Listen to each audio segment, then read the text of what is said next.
You never had to raise your voice, not because you were weak or unsure, but because you understood something ancient, older than word, older than war. Noise is currency for the desperate, but silence belongs to those who already hold the throne. And even when you were young, fragile, overlooked, written off, you carried something inside you that made people hesitate before mocking, that made liars forget their own scripts when you entered the room. They couldn't name it, but they felt it, the weight, the stillness, like something watching from deep water. Others learned to fight for attention. You learned to dissolve into. You became the gap in conversation that made everyone uncomfortable, the pause that lingered too long. They laughed louder when you were near, not because it was funny, but because your presence pulled truth closer. And truth, when uninvited, is a terrifying guest. You weren't the storm they expected that.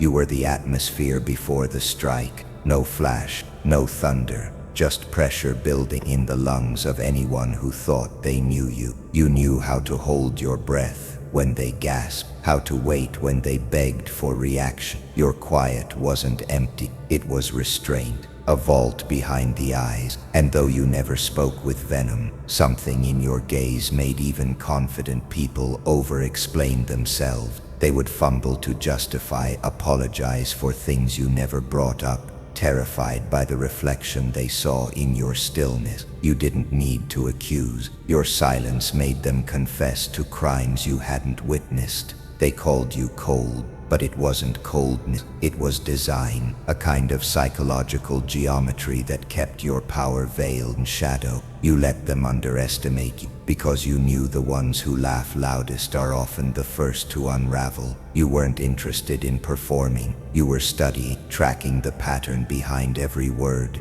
every shift in tone, every betrayal they didn't think you noticed. And still you said nothing, not because you lacked the word, but because the moment didn't deserve them. You knew the value of the unsaid, that sometimes silence is not absence but presence intensified, a presence that lingers long after the room is empty, that follows them into their dream, that becomes the echo they can't trace, the memory without a timestamp. They've forgotten what they said, but they remember how they felt standing near you, how your eyes made them feel seen in a way they weren't ready for, how the silence stretched like a blade across their pride. They still don't understand why they dream of your expression, why your name causes something to twist beneath their ribs, because you never raised your voice. But now they can't unhear you. It began before you had words for it, before you knew what silence was, before you understood that not everyone listens to survive. There was a time you cried out,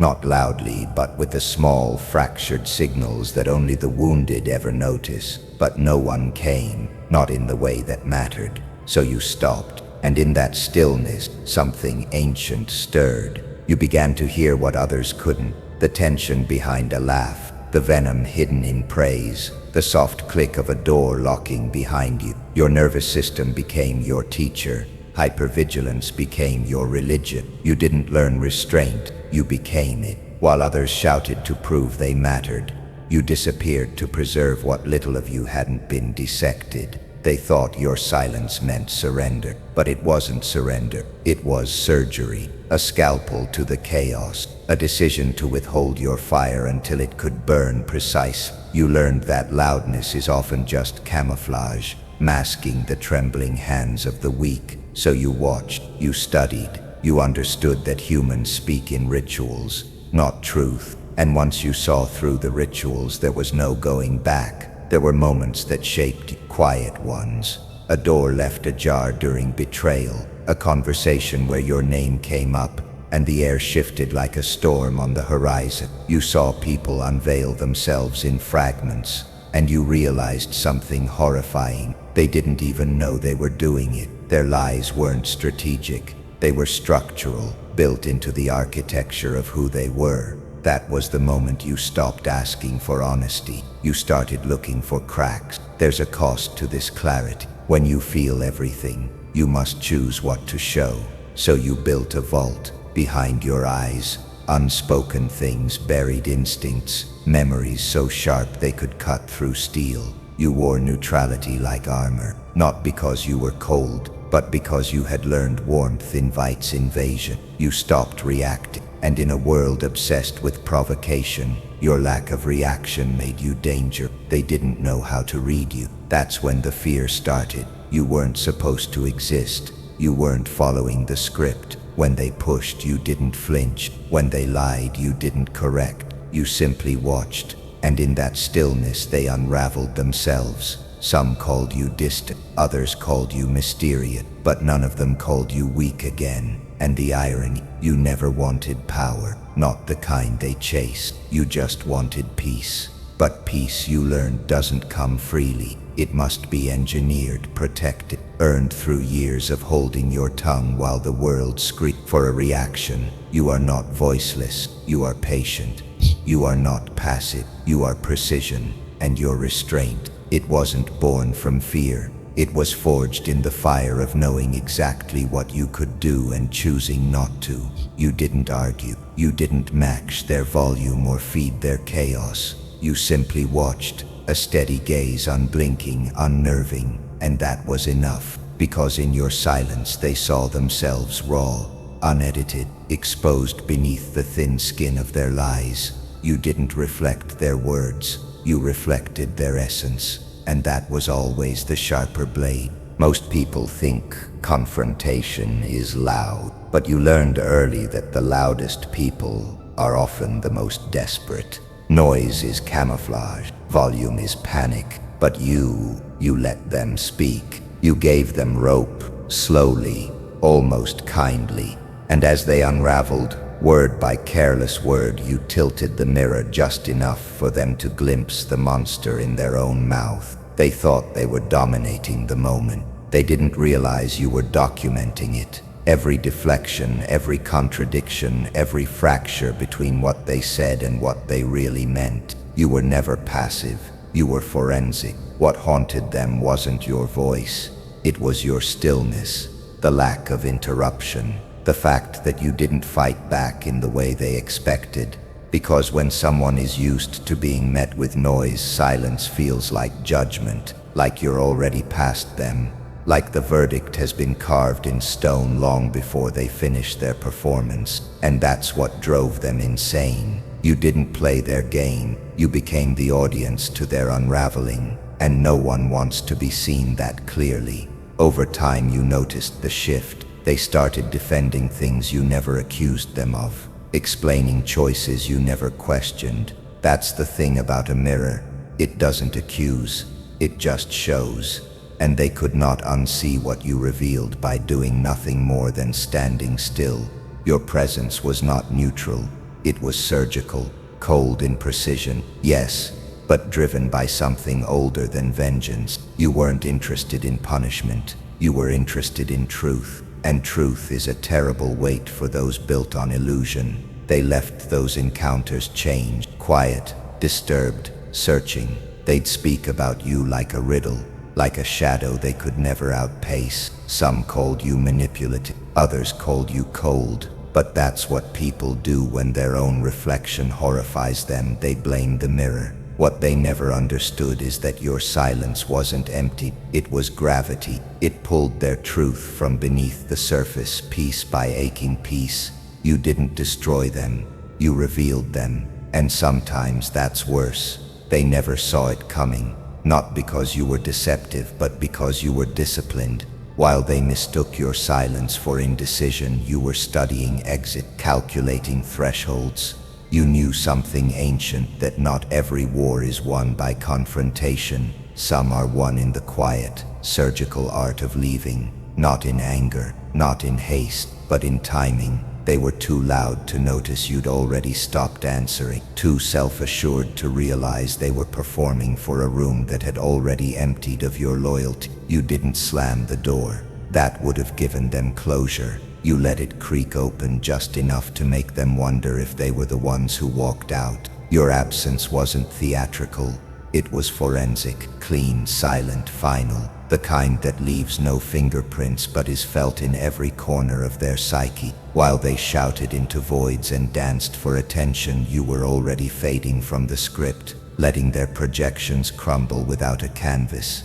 You understood the cost of unnecessary battle. You learned early that when you engage chaos, it stains you even if you win. So you chose a different tactic, controlled withdrawal.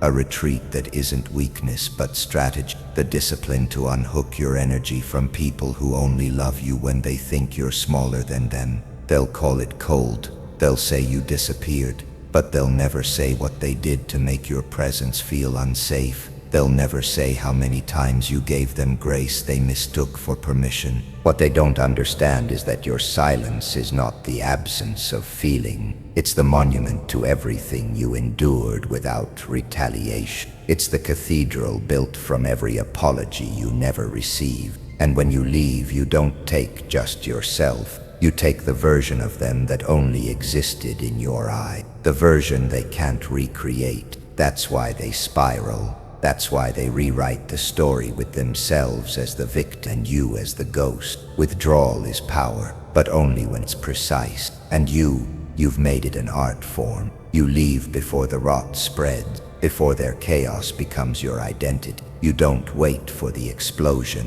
You hear the ticking, and that's enough. The silence you leave behind is not passive, it's radioactive. They sit in it trying to make sense of your absence, mistaking your restraint for weakness until it haunts them louder than any scream. They won't admit it, but they replay your silence like a broken sermon. In rooms you've never entered, your name is spoken like folklore, soft, nervously, as if summoning something sacred and dangerous.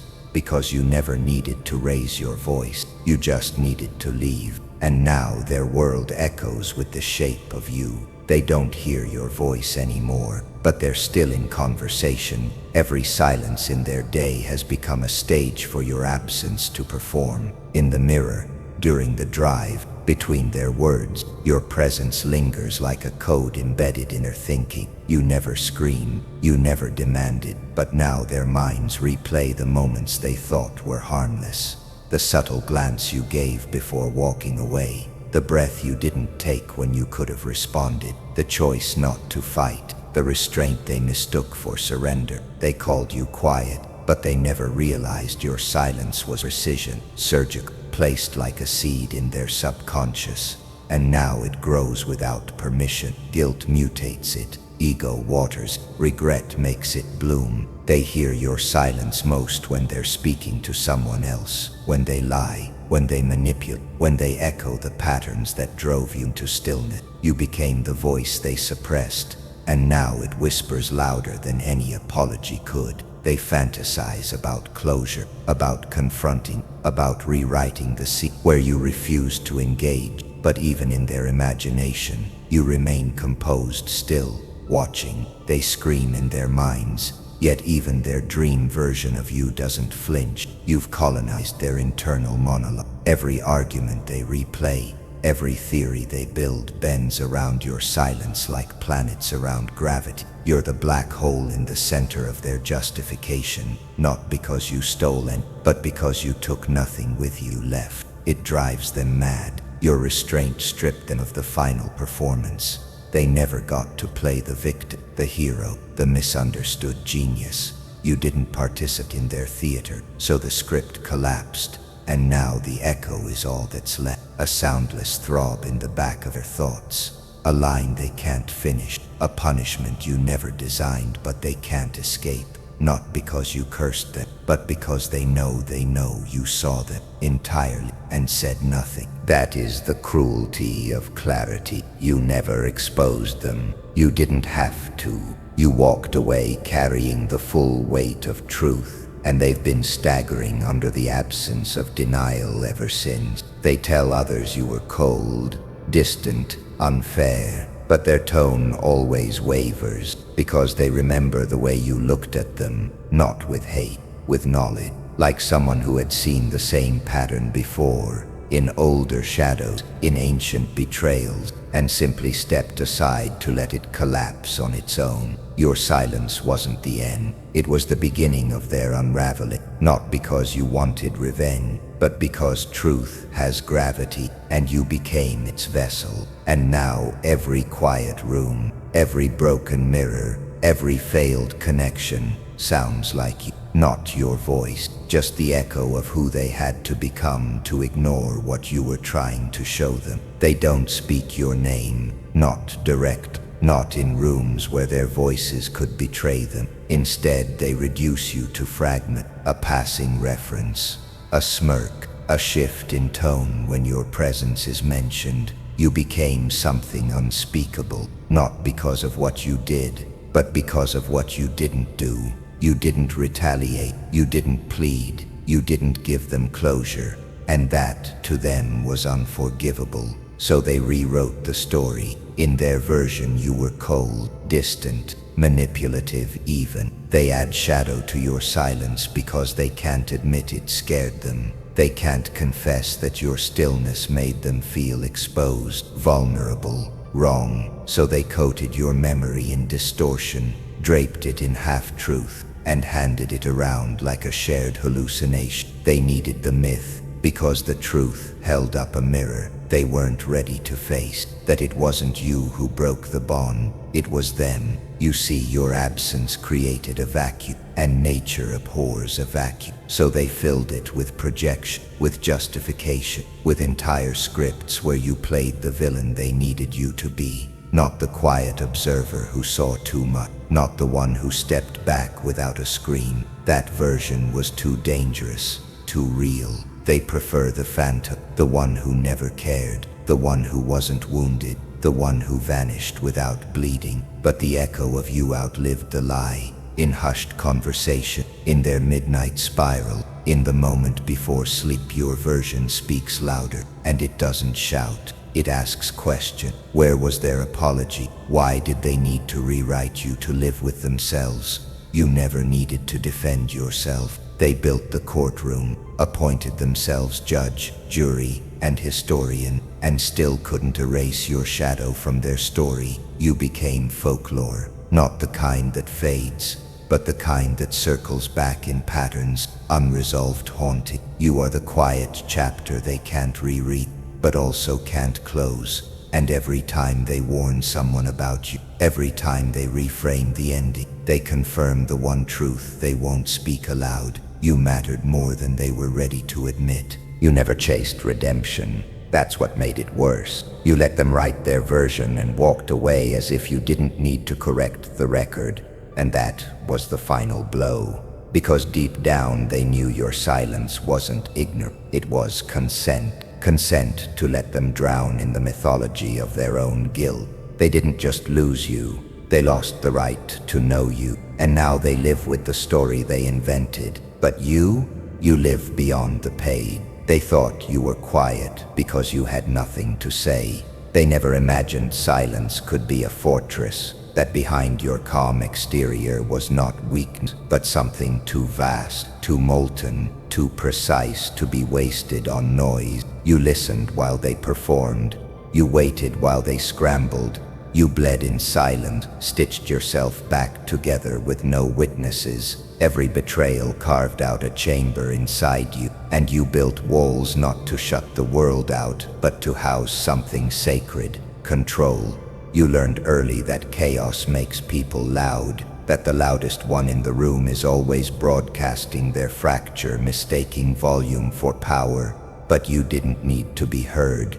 You needed to endure. While they scattered themselves in 100 directions trying to be everything to everyone, you distilled, you reduced, you disciplined your emotions into steel and your thoughts into precision tools. You became something ancient, not wild, elemental.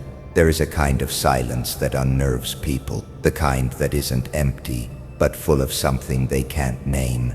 That's what you carry now, the ability to sit in a storm and remain unmoved, not because you don't feel it, but because you do fully, and still refuse to be shaken. That's what they don't understand. They mistake peace for passivity, but your peace is a weapon, sharpened over years of psychological survival. Every humiliation became a thread in your cloak. Every dismissal became part of your architecture. You no longer seek justice, you embody it. Not the kind that screams for attention, but the kind that stands tall in the background, knowing that time reveals everything. You do not chase revenge. You wait because you know what time does to those who underestimate shadow. You don't move fast, you move correctly. And when they finally turn around to face the silence they once mocked, they find not emptiness but you, unchanged, unreadable, and unshakable.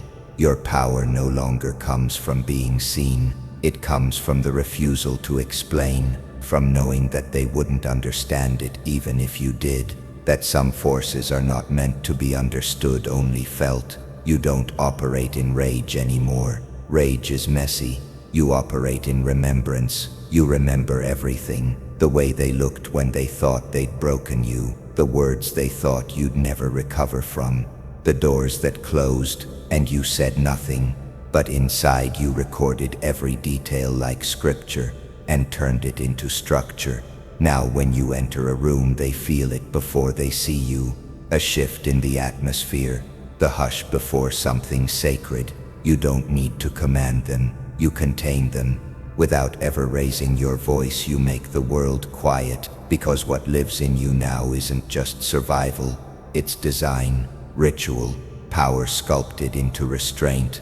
And when they meet your eyes, they sense it, that ancient, impossible question lingering behind your silence. How many wars did I survive just to sit here still? They thought you were done, that your silence was surrender, that your restraint was permission. But you weren't quiet because you lacked the words. You were quiet because no one had earned them, not yet. While they filled the room with noise, you studied the architecture of their illusion. Every smile they faked, every promise dipped in manipulation. You saw it all, and you held your tongue, not out of fear, but because speaking too soon would have been mercy, and they didn't deserve mercy. You waited, not passively, but deliberately, like a blade sheathed beneath velvet, knowing its time would come.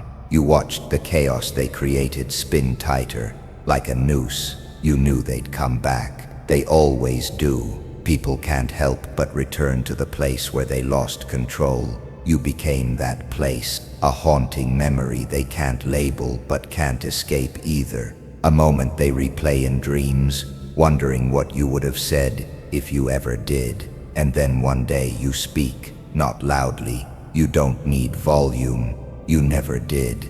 Your words cut cleaner than rage ever could. Not because they're sharp, but because they're true.